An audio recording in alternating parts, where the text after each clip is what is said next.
எல்லாருக்கும் வணக்கம். இது நம்ம daily dose daily YouTube channel. நான் உங்கள் கமல்ஜி. சரிங்களா, 8th ஜியோகிராஃபியில் இருக்கிற ஒரு முக்கியமான பாக்ஸ் டேட்டாவை வித் ஷார்ட்கட்ஸோட பார்க்க போகிறோம். ரொம்ப முக்கியமான ஏரியா, கொஸ்டின் வரதுக்கு நிறைய வாய்ப்பு இருக்குது. ரைட்டா, அதாவது ஐசோதேர்ம்னா வெப்பம், கிரைம்னா வெப்பநிலை, கேல்னா சூரிய வெளிச்சம், ஐசோலோபார்னா காற்றழுத்த மாறுபாடு, பார்னா காற்றழுத்தம், ஹைட்னா மழை. இது எப்படி சார் ஈஸியாக ஷார்ட்கட்டாக ஞாபகம் வச்சுக்கலாம்னா பாருங்கள். எப்போவுமே மழை எப்படி பெய்யும்? வானத்துலேருந்து ஹைட்லேருந்து மழை பெய்யுது, ஹைட்லேருந்து மழை பெய்யுது. எப்போவுமே ஒரு பொருளை தூக்கையில், அழுத்தம் கொடுத்து தூக்கையில் நமக்கு ரொம்ப பாரமாக இருக்கும். அழுத்தம் கொடுத்து தூக்கையில் பாரமாக இருக்கும். அதனால் அந்த பாரமாக இருக்கிற பொருளை மாற்றி விடுறோம். மாற்றி விடையில் என்ன சொல்லுவோம்? செல்லோ செல்லோன்னு சொல்லுவோம். செல்லோ செல்லோ செல்லோனா மாற்றி விடுறது, செல்லோனா மாற்றி விடுறது. சரிங்களா, ரைட். எப்போவுமே நம்ம லைஃப்பில் கேலை பார்க்காம கோலை பார்த்தோம்னா ஃபஸ்ட்டு வாழ்க்கை வெளிச்சமாக இருக்கும். சரிங்களா, நம்ம கோல்ஸை நோக்கி போகணும்.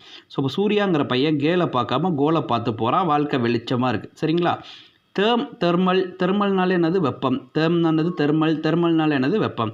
அப்படியே இன்னொன்று என்னது? கிரைம் அப்படின்னா நிலை, எந்த நிலையில் இருக்கும் அப்படின்னு ஞாபகம் வச்சுக்கோங்க. ஓகே ஃப்ரெண்ட்ஸ், ஷார்ட்கட் பிடிச்சிருந்தா சப்ஸ்கிரைப் பண்ணுங்கள், ஃப்ரெண்ட்ஸுக்கும் ஷேர் பண்ணுங்கள். தேங்க்யூ.